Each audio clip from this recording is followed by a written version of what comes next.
اللہ کون ہوگا جو جنت میں جانے سے انکار کرتا ہے؟ تو آپ نے فرمایا کہ جس نے میری اطاعت کی، میرا حکم مانا، وہ جنت میں جائے گا، اور جس نے میری نافرمانی کی اس نے جنت میں جانے سے انکار کر دیا۔ یعنی کلمہ پڑھنے کے باوجود جب میری نافرمانی کر رہا ہے تو اس نے خود سے انکار کر دیا کہ میں نے جنت میں نہیں جانا۔ تو یہ بڑا سینسٹیو مسئلہ ہے۔ یہ ایک آدھی بات اٹھانا کہ جس نے ایک دفعہ بھی کلمہ پڑھا وہ جنت میں جائے گا، پوری بات بتایا کریں کہ اس صورت میں کہ اگر اس کا خاتمہ ایمان پر ہوا اور اللہ تبارک و تعالی نے اس کے اس گناہوں کی کوئی معافی والا معاملہ کر دیا ہزاروں لاکھوں سال جہنم میں جلنے کے بعد، تب ایسی صورتحال ہوگی۔ اللہ نہ کرے کہ ایسا ہو۔ ہم تو موم بتی کے فلیم پہ بھی ایک منٹ کے لیے ہاتھ نہیں رکھ سکتے، تو یہ کہنا کہ جی پھیرا لگے گا تو پھر جنت ٹوری جاؤں گے، سوچ بھی نہیں سکتے۔ اللہ تعالیٰ فرما رہا ہے سورۃ الفرقان میں کہ جہنم تھوڑی دیر رہنے کے لیے بھی بری جگہ ہے اور مستقل قیام کے لیے بھی انتہائی بری جگہ ہے۔ اللہم اجرنا من النار، آمین۔ سورۃ الاحزاب کی آیت نمبر 72 میں انسان کو ظالم اور جاہل کیوں کہا گیا جبکہ اس نے اللہ کی امانت کو اٹھایا؟ یہ قرآن پاک لٹریچر کی زبان میں بات کرتا ہے، تو بیسیکلی اس کو اگر آپ انگریزی میں ٹرانسلیٹ کریں نا کہ اللہ تعالیٰ یہ کہنا چاہ رہا ہے کہ انسان نے اس آفر کو انڈر ایسٹیمیٹ کر لیا، کہ اسے اندازہ نہیں تھا کہ یہ کہنا تو آسان ہے کہ جو کچھ بھی ہے تیرے محبوب کی امت میں ہے، غلامی رسول میں موت بھی قبول ہے، لیکن پریکٹیکلی جب قربانی دینے کی باری آئے تو ایسا ہوگا نہیں۔ یہ ان معنوں میں کہا گیا ہے، کیونکہ آپ آگے دیکھیں پھر اللہ تعالیٰ نے فرمایا یہ اس لیے ہوا تاکہ اللہ تعالیٰ اہل ایمان کو جزا دے گا اور کافروں اور منافقین کے لیے عذاب والا معاملہ فرمائے گا۔ تو اللہ تعالیٰ پھر بعد میں انسان کی تعریف بھی تو کر رہا ہے نا، تو لہٰذا ان دونوں چیزوں کو اکٹھا سمجھے کہ اللہ تعالیٰ نے جو کہا کہ یہ ظالم تھا، جاہل تھا، مراد یہ کہ اسے اندازہ نہیں تھا۔ جاہل سے مراد آپ یہ سمجھ لیں جیسے جس کو کسی چیز کی سنگینی کا علم نہ ہو، اسے کہا جاتا ہے جاہل۔ ظالم اس اعتبار سے کہ خود اس نے اپنے لیے ایک ظلم والا معاملہ کر لیا کہ اسے پتہ ہی نہیں تھا کہ میں یہ جو کچھ کرنے جا رہا ہوں اس کا اینڈ رزلٹ کیا نکلے گا، اپنے اوپر ظلم خود ہی کر لیا اس نے۔ آفر قبول کی تو اب اسے آفر نبھانی پڑے گی۔ اس کا قطعاً یہ مقصد نہیں تھا کہ اللہ تعالیٰ کہ ڈیوائن پلان کے کو خلاف یہ بات ہو گئی ہے۔ اللہ بھی تو یہی چاہتا تھا۔ سورۃ البقرہ میں آیا کہ میں زمین میں اپنا ایک خلیفہ بھیجنے والا ہوں، تو یہ تو اللہ تعالیٰ نے ڈیسائیڈ کر دیا ہوا تھا کہ زمین میں خلیفہ بھیجنا ہے۔ اس کے لیے کوئی بھی ایک معاملہ ہونا تھا، وہ اللہ تعالیٰ کی حکمت تھی۔ تو یہ ان معنوں میں ہے۔ اور اگر کوئی یہ کہے کہ مجھے تو یاد ہی نہیں ہے کہ میں نے کوئی اللہ تعالیٰ سے اس قسم کا عہد کیا تھا، ہماری انسٹنکٹ کے اندر یہ عہد موجود ہے، اس کو چھوڑ دیں۔ آج بھی کسی انسان کو یہ آفر کی جائے کہ تم نے چند سال کی زندگی خدا کو دینی ہے، پھر ہمیشہ کی زندگی کی کامیابیاں تمہارا مقدر ہوں گی، جس میں نہ تمہیں موت آئے گی، نہ کبھی بدحال ہوگے، نہ کبھی بوڑھے ہوگے، نہ کوئی غم پہنچے گا، حتیٰ کہ جو تم خواہش کرو گے وہ تمہیں ملے گا۔ دنیا میں تو انسان کوشش کر کے لیتا ہے تو اس کے لیے اپنی زندگی گنوا دیتا ہے، اور آخرت میں صرف خواہش کر کے مل جائے گا۔ تو ہر بندہ یہ آفر قبول کرنے کے لیے تیار ہے۔ اگر آپ کو یقین نہیں آتا تو میں آپ کو مثال دے دیتا ہوں۔ اگر کسی شخص کو یہ آفر دی جائے کہ جو شخص لاہور سے لے کر جہلم تک ریل کار میں 3 گھنٹے کا سفر کھڑے ہو کر کرے گا، جہلم پہنچتے ہی اس کی پوری زندگی کا خرچہ گورنمنٹ آف پاکستان اٹھائے گی، اس کے بچوں کا خرچہ، اس کی فیملی کی ساری ضروریات، اس کا مکان، سکولنگ، سب کچھ مرتے دم تک گورنمنٹ کے ذمہ ہے، تو کیا خیال ہے پورا لاہور جہلم نہیں پہنچ جائے گا؟ وہ کہیں گے 3 گھنٹے بس، پھر پوری زندگی کے لیے آسانی۔ آپ ذرا دنیا کی 60 سال کی زندگی کو صرف قیامت کے دن سے کمپیئر کریں تو 3 منٹ بنتا ہے، 50,000 سال کا دن ہے۔ جنت کی تو میں بات ہی نہیں کر رہا، وہ تو مسلم شریف میں حدیث ہے کہ جنت کی زندگی اور دنیا کی زندگی کو کمپیئر کیا جائے تو ایسے ہی ہے جیسے کوئی شخص انگلی ڈبوئے سمندر میں، سمندر کا پانی جو انگلی کے ساتھ لگے گا وہ دنیا کی زندگی ہے، اور سمندر انفینٹ آخرت کی زندگی ہے۔ مسلم شریف میں حدیث نہیں آتی کہ دنیا میں جس شخص نے مفلسی کی زندگی گزاری ہوگی لیکن حلال و حرام کی تمیز کی ہوگی، اللہ کا تابع فرمان رہا، اللہ تعالیٰ قیامت کے دن فرشتوں سے کہے گا ذرا ایک پھیرا اسے جنت کا لگواؤ نا۔ فرشتے اسے لے کے جنت میں جائیں گے، جب واپس آئے گا اللہ تعالیٰ پوچھے گا ہاں بھائی کوئی دنیا میں تکلیف دیکھی؟ وہ کہے گا اللہ تیری عزت کی قسم میں نے دنیا میں کوئی تکلیف نہیں دیکھی۔ جنت کا ایک پھیرا اس کی پوری زندگی کی تکلیف کو ختم کر دے گا کہ اگر مجھے یہ کچھ ملنے والا تھا تو میں نے دنیا میں کوئی تکلیف ہی نہیں دیکھی۔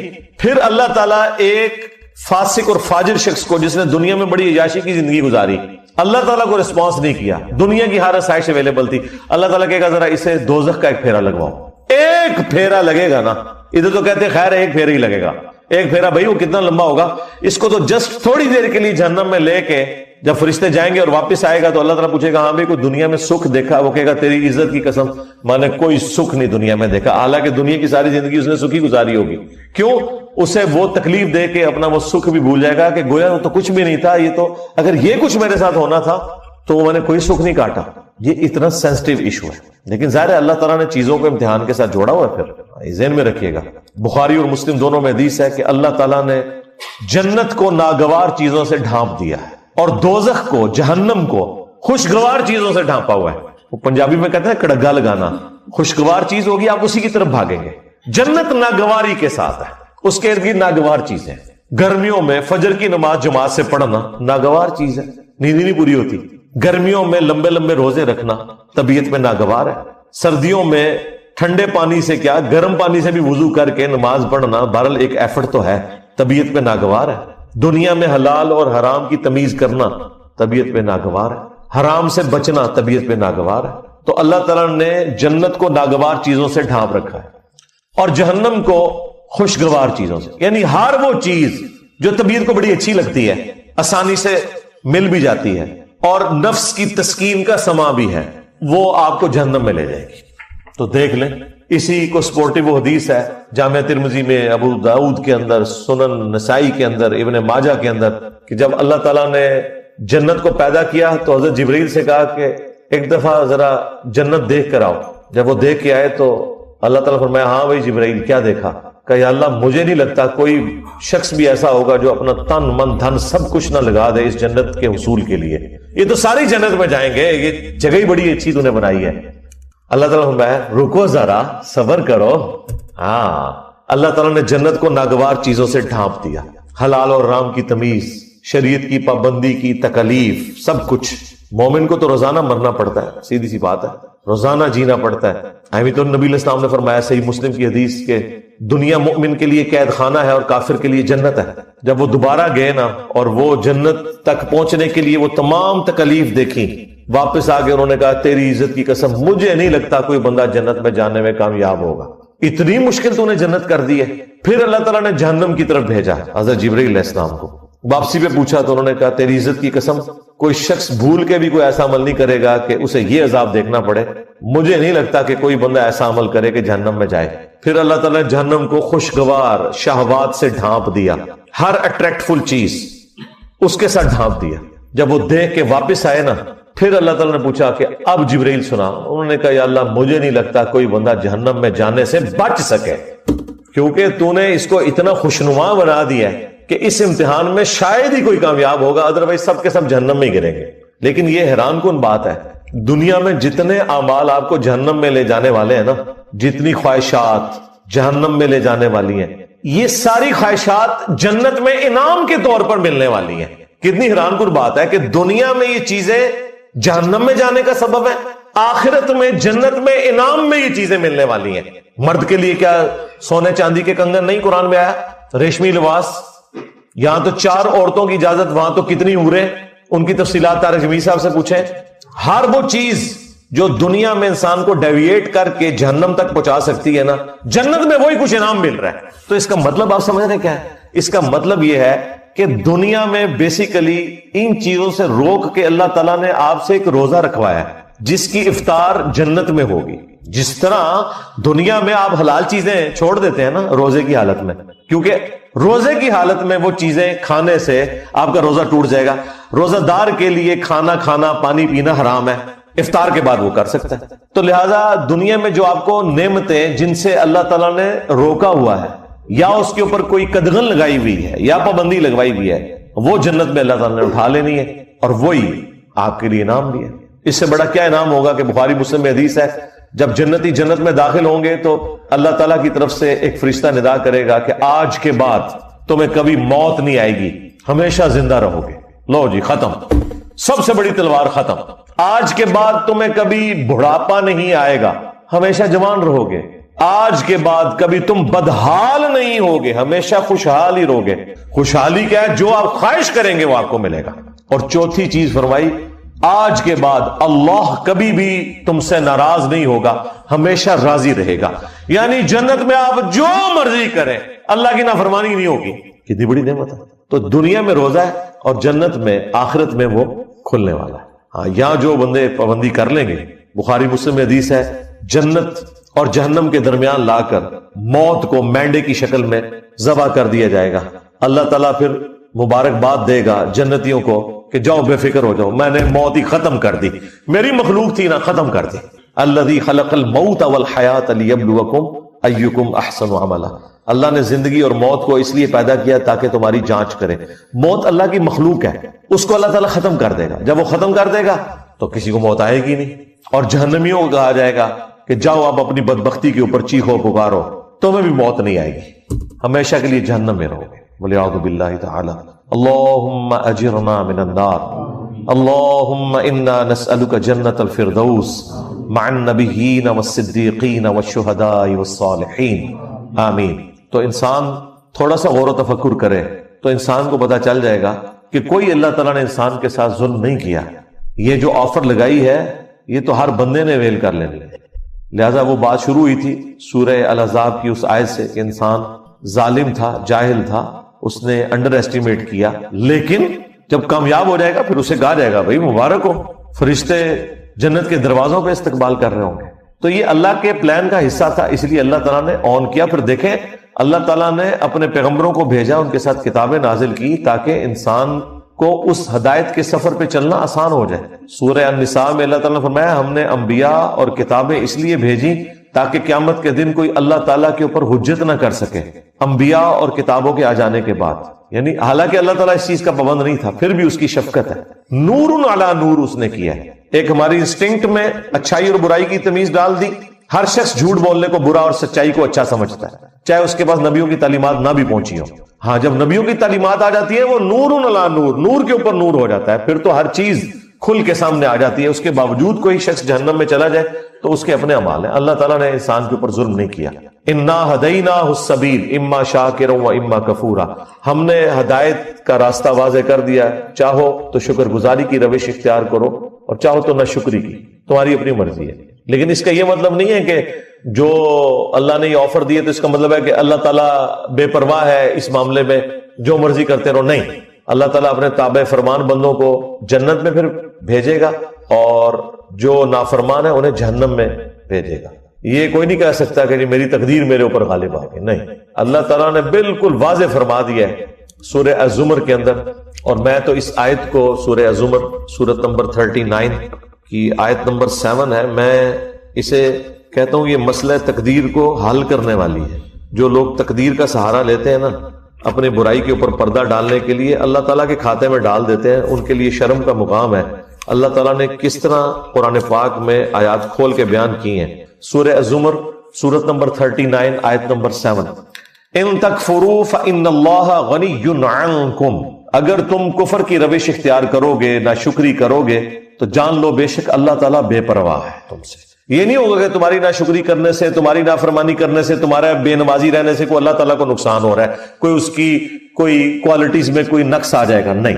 وَلَا يَرْضَى لِعِبَادِهِ الْكُفْرَ. لیکن یاد رکھنا اللہ اپنے بندوں سے کفر کے لیے راضی نہیں ہے. اگرچہ اس نے کھلی چھٹی دی ہوئی ہے، وہ تو بے پرواہ ہے لیکن راضی نہیں ہوگا.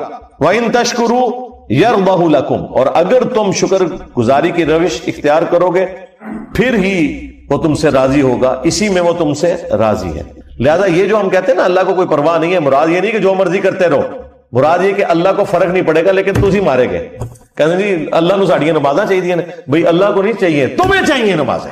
اللہ تو کہہ رہی ہے مجھے فرق نہیں پڑتا، لیکن تو گیا اگر تو میرا نافرمان ہوا. اور اس سے یہ بات بھی کلیئر ہوئی کہ جو یہ اکثر جملہ بولا جاتا ہے نا کہ دنیا میں جتنے بھی کام ہو رہے ہیں یہ اللہ کی مرضی سے ہو رہے ہیں، یہ بالکل غلط جملہ ہے. دنیا میں سارے کام اللہ کی مرضی سے نہیں ہو رہے. کیا شرک، کفر، بدکاری اللہ کی مرضی سے ہو رہی ہے؟ نہیں. اللہ کی مرضی تو اللہ نے کہہ دی ہے کہ میری مرضی کیا ہے، وَلَا يَرْضَى لِعِبَادِهِ الْكُفْرَ. میں ناشکری کی روش اپنے بندوں کے لیے پسند نہیں کرتا، میری کوئی مرضی نہیں اس میں. اللہ کی اجازت سے سب کچھ ہو رہا ہے، پکڑے گا نہیں. جس نے اذان کی آواز میں مسجد میں جانا جائے، جس نے نہیں جانا اس کے پاؤں زمین میں نہیں دھسیں گے. اجازت ہے، جو مرضی کرو، لیکن آخرت میں پکڑ لے گا. مرضی یہ نہیں ہے کہ جو مرضی کرو، مرضی یہی ہے کہ پیغمبروں کی پیروی کرو، کتابوں کے پیچھے چلو. وَإِن تَشْكُرُوا يَرْضَهُ لَكُمْ، اور اگر شکر گزاری کی روش اختیار کرو گے تو اللہ تعالیٰ اپنے بندوں سے یہی پسند کرتا ہے. وَلَا تَزِرُ وَازِرَةٌ وِزْرَ أُخْرَى، اور جان لو کہ کوئی جان دوسری جان کا بوجھ قیامت کے دن نہیں اٹھائے گی. تم لاکھ کہتے رہو کہ عبد القادر جیلانی ہمیں جنت میں لے جائیں گے، سرکار ایسا ہو ہی نہیں سکتا. جب نبی علیہ السلام اپنی بیٹی خاتون جنت کے بارے میں یہ کہہ رہے ہیں نا کہ میری بیٹی فاطمہ میرے مال سے جو لینا ہے لے لے، اگر اللہ کے حضور پکڑی گئی تو میں تیرے کچھ کام نہیں آؤں گا. اگر سیدہ فاطمہ کا اسٹیٹس ہے تو بابے شاہی کوئی نہیں. ہاں، فاطمہ کے جیسا ہے ہی کوئی نہیں، تیرا بابا دے شاہی کوئی نہیں. بابے کا نام نہیں لیتے، ہو سکتا ہے بابے نے بیچارے نے نہ کہا، یہ بھی ہو سکتا ہے نا. کہا ہوا تو پھنس جائے گا، نہ کہا ہوا تو بچ جائے گا. ہمیں تو کسی بابے سے کوئی انٹرسٹ نہیں. ثم الى ربکم مرجعکم، اس کے بعد تمہیں لوٹ کر اپنے رب کے پاس جانا ہے. فینبئکم بما کنتم تعملون، تو وہ تمہیں پھر خبر دے دے گا جو کچھ تم دنیا میں کیا کرتے تھے. انہ علیم بذات الصدور، بے شک وہ تو سینوں کے چھپے ہوئے رازوں کا بھی جاننے والا ہے. اللہم حاسبنا حسابا یسیرا، آمین. گرفت پہ آ جائے تو وہ سورہ المومن میں آئے کہ وہ آنکھوں کی خیانت کو بھی جانتا ہے. آنکھ سے بھی کسی نے کوئی خیانت کی ہے، بدنگاہی کی ہے، یا اس کے ذریعے کسی کو نقصان پہنچانے کی کوشش کی ہے، وہ اللہ تعالیٰ اس کو بھی جاننے والا ہے. والعیاذ باللہ تعالی. تو یہ معاملہ بالکل کلیئر ہے. پھر ایک اور آیت ہے مسئلہ تقدیر کے حوالے سے، وہ بھی کمال ہے، سورہ طٰہٰ.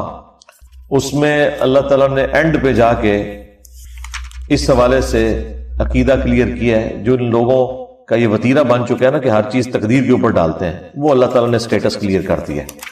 اور کہتے نہیں ہماری تو قسمت تھی، ہم بدبخت نکلے. اللہ نے بتایا کہ بدبخت کون ہے. بدبخت وہ نہیں ہے جو اپنی مرضی سے اللہ رسول کا راستہ اختیار کرتا ہے. بدبخت وہ ہے جو اپنی مرضی سے اللہ اور اس کے رسول کی نافرمانی کرتا ہے اور پھر وہ بدبختی کا مستحق ہو جاتا ہے. تو یہ ہے آیت نمبر 123 کس سے آدم اور ابلیس کے کانٹیکسٹ میں ہے. قال اهبطا منها جميعا، اللہ تعالیٰ نے آدم اور حوا سے فرمایا ہے کہ تم اب سب کے سب زمین پر اتر جاؤ. سب کے سب سے مراد ہے کہ تم بھی اور تمہاری اولاد جو ہونے والی ہے. بعضکم لبعض عدو، تم میں سے بعض کا دشمن ہوگا. ظاہر ہے شیاطین بھی دشمن، انسان بھی انسانوں کے دشمن، یہ سارا معاملہ چلے گا. لیکن ایک بات یاد رکھنا، فَإِمَّا يَأْتِيَنَّكُم مِّنِّي هُدًى، اب جب کبھی بھی میری طرف سے کوئی ہدایت کی کتاب آئے گی نا تمہاری طرف، فَمَنِ اتَّبَعَ هُدَايَ، تو جو کوئی بھی پھر ہدایت کی کتاب کی پیروی کرے گا، فَلَا يَضِلُّ وَلَا يَشْقَى، تو نہ وہ کبھی گمراہ ہوگا اور نہ بدبخت ہوگا. یہ دیکھ لیں اللہ تعالیٰ فرما رہا ہے جو کتابوں کی انبیاء کی پیروی کرے گا نہ وہ بدبخت ہوگا نہ گمراہ ہوگا. اس کو وائس ورثہ کر لیں، جو اپنی مرضی سے کتابوں کا انبیاء کا نافرمان ہوگا وہ خود بدبختی کمائے گا، وہ خود گمراہ ہوگا. تو یہ ویسے ہی لوگ آ کے بڑے بولے بن کے پوچھ رہے ہوتے ہیں نا ہم سے، او جی اگر ہماری تقدیر میں پہلے ہی لکھا ہوا ہے، تیری تقدیر واقعی لکھے ہے بدبختہ. ہاں آج اگر گورنمنٹ اناؤنسمنٹ کرے نا کہ فجر کی نماز جو جماعت سے پڑھے گا فی فجر کی نماز $1000 دیے جائیں گے اسے، سب تو بڑا بدبخت لے آؤ، وہ بھی بدبخت نہیں ہوئے گا. اپنی مرضی سے سب کچھ کر رہا ہوتا ہے، خام خواہ وہ تقدیر کا سہارا لے رہا ہوتا ہے، اپنے آپ کو سیٹسفائی کرنے کے لیے کبوتر کی طرح آنکھیں بند کر لیتا ہے. ایسا بالکل نہیں ہوتا، ایسا تو نہیں ہوتا، ایسا تو نہیں ہوتا. یہ پتا ہوتا ہے کہ ایسا نہیں ہوتا. اپنے دنیاوی معاملات کے اندر کوئی شخص بھی تقدیر کے اوپر معاملات کو نہیں ڈالتا. جیسے ہی دین پہ چلنے کی باری آتی ہے تو کبھی تقدیر غالب آ جاتی ہے، کبھی کوئی اور مسئلہ غالب آ جاتا ہے، پھر کہتے ہیں دعا کرو جی اللہ تعالیٰ توفیق دے. بے توفیقیا تم تو توفیق ملنی نہیں. کوشش کرو پھر دعا کوئی فائدہ دے گی. ادروائز اگر کوئی شخص خود بدبختی پہ اترا ہوا ہے اسے تو پیغمبر کی دعا کوئی نفع نہیں دے سکتی اگر کوئی شخص خود سویا ہوا ہے. ہاں انک لا تہدی من احببت ولکن اللہ یہدی من یشاء، اے نبی جس سے تم محبت کرتے ہو تم اسے ہدایت نہیں دے سکتے. اللہ جسے چاہتا ہے ہدایت دیتا ہے اور اسے بہتر پتہ ہے کس کو ہدایت دینی ہے. کس کو دینی ہے؟ والذین جاہدوا فینا لنہدینہم سبلنا، جو لوگ ہماری راہ میں کوشش کرتے ہیں ہم ان کے لیے اپنی راہیں کھول دیتے ہیں. جو بدبختی پہ اترا ہوا ہے بھائی اس کو قرآن و سنت سے کیا لینا دینا. جو سیریس ہوگا وہ پہنچ جائے گا. مولا علی علیہ السلام کہتے ہیں کہ ایک دن میں نے رسول اللہ سے پوچھا، صحیح بخاری مسلم دونوں میں حدیث ہے اور یہ مسئلہ تقدیر کے حوالے سے بڑی اسٹانشنگ حدیث ہے کہ یا رسول اللہ اگر اللہ کی تقدیر میں جنتیوں کا جنت میں جانا جہنمیوں کا جہنم میں جانا لکھ ہی دیا گیا ہے تو پھر ہم عمل کیوں کرتے ہیں؟ لو جی دنیا میں اگر کوئی سب سے امپورٹنٹ کوسچن ہے نا جو ہر انسان پوچھتا ہے وہ مولا علی نے 8 سے 1400 سال پہلے پوچھ کے تہاڈی منجی ٹھکوا دیتی. بدبختو، نافرمانو. اب کھل کے سوال کیا. اچھا حضور نے اب جو جواب دیے وہ کمال ہے. ویل لیفٹ بھی کیا ہے اور جواب بھی دیا ہے بڑے احسن انداز میں. آپ نے فرمایا کہ تم عمل کرتے رہو، جنتیوں کے لیے جنت والے عمل آسان ہو جائیں گے، جہنمیوں کے لیے جہنم والے عمل آسان ہو جائیں گے. اب دیکھیں کتنا بڑا چھکا مارا ہے. یعنی جو شخص الٹے کام کر رہا ہے اسے اب کسی سے پوچھنے کی ضرورت نہیں، واقعی جہنمی ہے تو. اور جو کوشش کر رہا ہے اب اسے کسی سے پوچھنے کی ضرورت نہیں، انشاءاللہ وہ جنتی ہے، جبھی وہ جنت کے راستے پہ چل نکلا. اچھا نبی علیہ السلام نے جب یہ بات کی، ساتھ پھر آپ نے قرآن کی آیت پڑھی، فَأَمَّا مَنْ أَعْطَى وَاتَّقَى وَصَدَّقَ بِالْحُسْنَى فَسَنُيَسِّرُهُ لِلْيُسْرَى. جس نے عطا کی روش اختیار کی، فیاضی کی روش اختیار کی، غریبوں کا خیال رکھا، شکر گزاری کی روش اختیار کی، وَصَدَّقَ بِالْحُسْنَى، اور ہر اچھی بات کی تصدیق کی. جب جب اسے پتا چلتا رہا نا کہ یہ بات یوں ہے تو فوراً اس پہ عمل کیا. پھر اس نے نہیں دیکھا کہ میرے بزرگ بابے کیا کرتے تھے، اسے پتا چلا بخاری مسلم میں نماز کا طریقہ یہ لکھا ہے، اس نے نفل ذہن شروع کر دیا. اسے پتا چل گیا قرآن میں توحید یہ بیان ہوئی ہے، اس نے پھر واقعی عقیدہ ایاک نعبد و ایاک نستعین کے مطابق رکھ لیا. تو اس کے لیے پھر آخرت کی منازل آسان ہوتی جائیں گی. وَأَمَّا مَن بَخِلَ وَاسْتَغْنَى وَكَذَّبَ بِالْحُسْنَى، جس نے بخل کنجوسی کی روش اختیار کی اور بے پرواہ رہا اور جو اچھی بات تھی اس کا انکار کرتا رہا، تو اس کے لیے پھر اب آنے والی منازل مشکل ہوتی چلی جائیں گی. یہ حدیث بخاری اور مسلم کی مسئلہ تقدیر کو بالکل حل کرتی ہے. لہذا کبوتر کی طرح آنکھیں بند کرنا بند کر دو. ہاں بالکل قرآن اپنے مقدمے میں واضح ہے میرے بھائی. قرآن کا مقدمہ، پیغمبروں کا مقدمہ اس کے اوپر کھڑا ہے کہ انسان کو اللہ نے اختیار دیا ہوا ہے. اگر اختیار نہیں دیا ہوا تو پیغمبر کیوں آئے ہیں ادھر؟ اسی لیے آئے نا کہ اختیار دیا گیا ہے، یہ حق کا راستہ ہے، یہ باطل کا راستہ. ہاں جو چیزیں ہماری تقدیر سے متعلق ہے نا ان کے بارے میں ہم سے سوال بھی نہیں ہونا. کسی شخص سے نہیں پوچھا جائے گا تو لاہور میں کیوں پیدا ہوا، تو ایتھوپیا میں کیوں پیدا ہوا، تو امریکہ میں کیوں پیدا ہوا، تیرے ماں باپ فلاں کیوں تھے، تیرے چہرے کی رنگت یوں کیوں تھی، تیری آنکھوں کا رنگ کیوں. یہ ساری چیزیں تقدیر ہیں. آپ سے یہ نہیں پوچھا جائے گا، آپ سے وہ پوچھا جائے گا جس کا اللہ نے آپ کو اختیار دے دیا، اور آپ اس کے مطابق اگر نہیں چلیں گے پکڑ ہو جائے. سمپل. بولے بن کے پوچھتے رہتے ہیں کہ او جی پہلے قسمت ہی لکھے ہے پھر کتوں کرنا ہے جی، اندازہ کریں. تو جو پھر یوں ہے نا اس کو پھر یہی جواب دینا چاہیے تیری قسمت میں یہی کچھ لکھا ہوا ہے. باقی وہ جو حدیث ہے نا بخاری مسلم میں کہ بعض لوگ جنتیوں والے کام کرتے رہتے ہیں اور ایک بالشت رہ جاتے ہیں جنت سے، ان پہ تقدیر غالب آ جاتی ہے، وہ جہنم میں چلا جاتا ہے والعیاذ باللہ تعالی. تو لوگ کہتے ہیں جی کیا فائدہ جی، پھر پوری زندگی اگر یہی ہونا تھا اینڈ پہ. اور بھائی وہ جو تقدیر غالب آئی ہے وہ کس کے لیے آئی ہے؟ جو شخص منافقت کی زندگی گزار رہا تھا، لبادہ اس نے اڑا ہوا تھا، وہ حقیقتاً نیک نہیں تھا. یہ نہیں ہے کہ ایک بندے نے پوری نیک نیتی کے ساتھ اچھے عقائد اپنائے اور دین پہ عمل کیا اب اس کے اوپر تقدیر غالب آ جائے گی. نہیں، ایسا نہیں ہوگا، بالکل نہیں ہوگا. دنیا میں ہو سکتا ہے کہ کوئی شخص محنت کرے اور اس کی محنت ضائع جائے، کیونکہ دنیا کو اللہ نے ابتلا کے قانون پہ بنایا ہے، آزمائش کے قانون پہ. وَلَنَبْلُوَنَّكُمْ بِشَيْءٍ مِّنَ الْخَوْفِ وَالْجُوعِ وَنَقْصٍ مِّنَ الْأَمْوَالِ وَالْأَنفُسِ وَالثَّمَرَاتِ. ضرور آزمائیں گے، خوف کے ذریعے، بھوک کے ذریعے، جان اور مال میں نقص کے ذریعے. یہ دنیا میں ہوگا. آخرت میں یہ نہیں ہوگا کہ ایک بندے کے قائد ٹھیک تھے اور قیامت والے دن پہنچا نیک مال کر کے اور اللہ تعالیٰ کہ نہیں تو اب جہنم میں جائے گا، میری تقدیر کا یہ فیصلہ ہے کہ تیرے اوپر میں غالب کر دوں گا جیسا دنیا میں. اسی لیے اللہ تعالیٰ نے ہمیشہ آخرت کے لیے کہا ہے کہ میں اپنے وعدے کی خلاف ورزی نہیں کرتا. یہ آیت آپ کو کبھی بھی سمجھ نہیں آنی تھی کہ یہ اللہ تعالیٰ کو کیوں کہنا پڑتا ہے قرآن پاک میں بار بار کہ اللہ تعالیٰ اپنے وعدے کے خلاف نہیں کرتا، اللہ تعالیٰ اپنے وعدے کے خلاف نہیں کرتا، اللہ تعالیٰ اپنے وعدے کے خلاف. کیونکہ انسان کو کبھی خیال آ سکتا ہے یار دنیا میں محنت کی تھی، اینڈ تے بھی پتہ لگے کہ آخرت میں یہی کچھ ہو گیا جس طرح دنیا بیڈ لک ہوئی تھی. آخرت میں بیڈ لک نہیں ہونی. یہ بیڈ لک کا تعلق اس دنیا کے ساتھ ہے. آخرت میں آپ کے لیے گڈ لک ہے اگر آپ نے انبیاء کی پیروی کا راستہ اختیار کیا ہے انشاءاللہ تعالی. ہاں بالکل کلیئر کٹ. تو اس فرق کو آپ سمجھ لیں. یہ لوگ بعض اوقات اس کو مکس کر دیتے ہیں، ایسا بالکل نہیں ہے، بالکل کلیئر کٹ. جو مولا علی کو حضور نے فرما دیا نا کہ جنتیوں کے لیے جنت کے عمل آسان ہو جائیں گے، جہنمیوں کے لیے جہنم والے اعمال آسان ہو جائیں گے. بس آپ دیکھ لیں دنیا میں آپ کو بھی اندازہ ہو جاتا ہے بعض لوگ کتنا اللہ کو سیریس لیتے ہیں، چھوٹی سی بات کے اوپر بھی کتنے وہمی ہو جاتے ہیں. تو میں اس طرح کے جب لوگوں کو دیکھتا ہوں میں کہتا ہوں جی جنتی روحیں دنیا میں ہی پہچانی جاتی ہیں کس طرح معاشرے سے ٹکر لے لیتے ہیں اللہ اور اس کے رسول کی خاطر عز و جل و صلی اللہ علیہ وسلم. اور کتنے جنہوں نے صرف دین کا لبادہ اوڑا ہوا ہے، ذرا سی کوئی تکلیف آئی وہ پڑا ہوا دین. دنیا کی پرائورٹی ان کے لیے ٹاپ پرائورٹی ہوتی ہے، اللہ ان کے لیے ٹاپ پرائورٹی نہیں ہوتا. والعیاذ باللہ تعالی. اللہ تعالی ہمیں استقامت کے ساتھ قرآن و سنت کی تعلیمات پر عمل کر کے دوسرے بھائیوں تک پہنچانے کی بھی توفیق عطا فرمائے. آمین. اللہم انی اسألک بانک انت اللہ لا الہ الا انت الاحد الصمد الذی لم یلد ولم یولد ولم یکن له کفوا احد وإلہکم الہ واحد لا الہ الا هو الرحمن الرحیم. الف لام میم. اللہ لا الہ الا هو الحی القیوم.